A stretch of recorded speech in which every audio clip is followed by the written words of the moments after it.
welcome to Mock the Wick.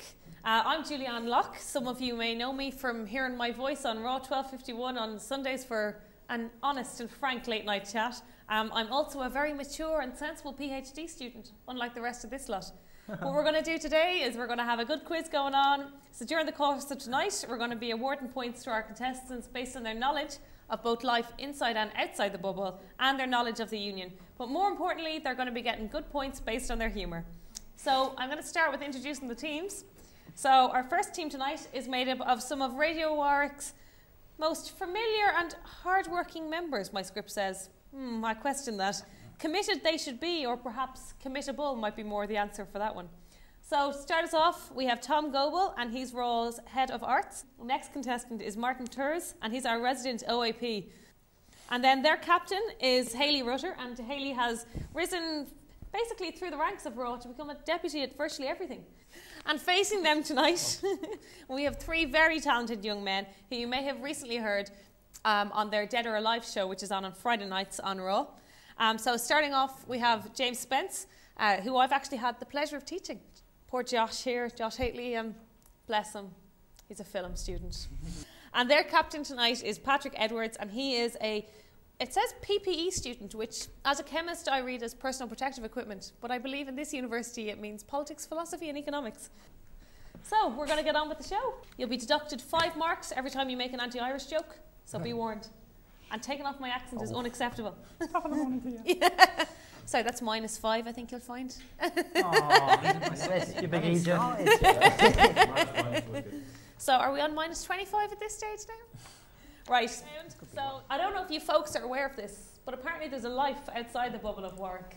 And so we're going to be asking you guys questions on it to see if you know what goes on in the real world.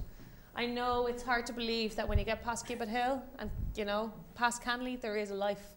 So we're going to see how you do. So according to a recent poll of Warwick students, that's you guys, so that you might fit into this bracket, what was the most important factor in deciding how they voted in these elections?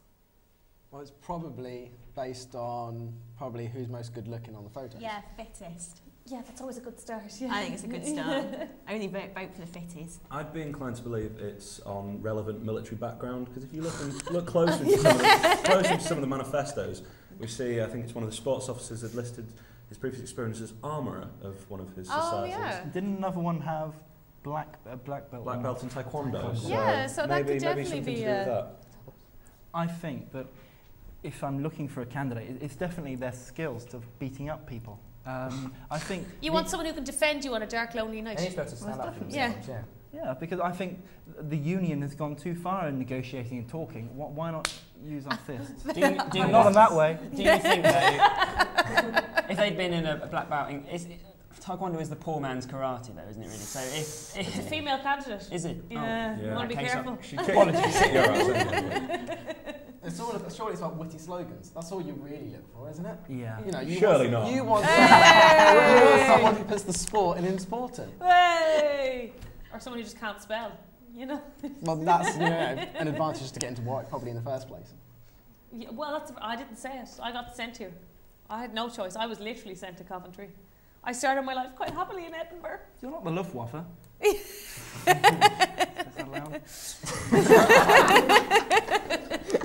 Yeah, no, I got shipped down here, literally sent to Coventry, so it's a tough life. So I didn't have to forego the lack of spelling.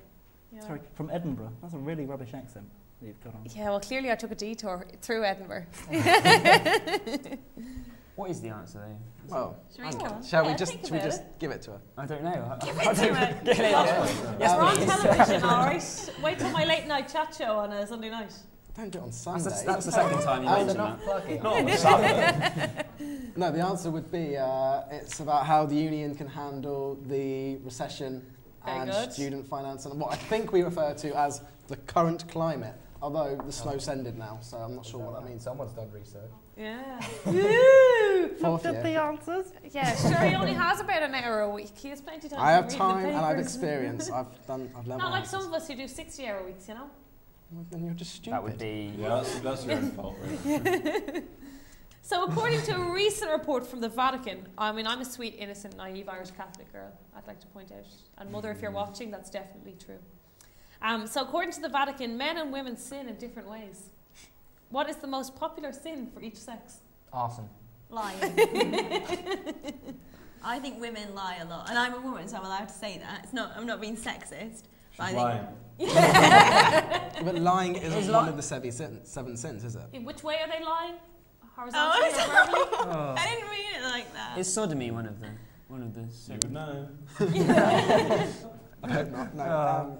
You've got envy. I don't know how many women engage in Envy, yeah. Envy, greed. Strap-ons. I think women are pretty Sloth. envious as well. Are we just listing types of Jealousy. magnums? Yes. Actually, I'm going to give you a point there for getting envy, and for women, yeah, that's definitely Do they a... get a point for Magnum? You might, actually, yeah, I'll give you a Oh, comedy wicked. point for Magnum. That's fantastic, especially Yeah. the really That dark you're still in ones, the minus Chilean. marks.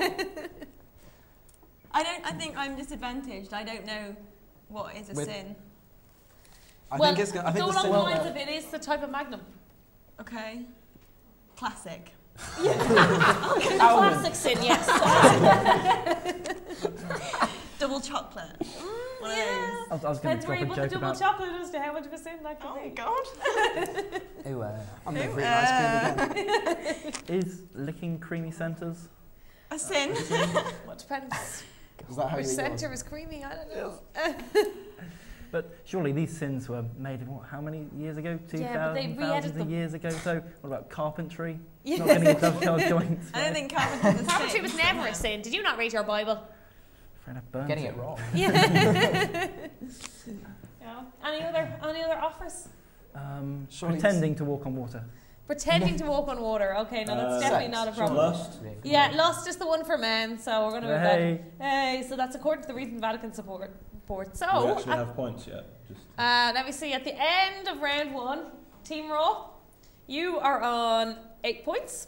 That's pretty good. That's, yeah, pretty impressive. Bless yous. DOA, you're on -1. Oh So you've crawled your way back. Not bad.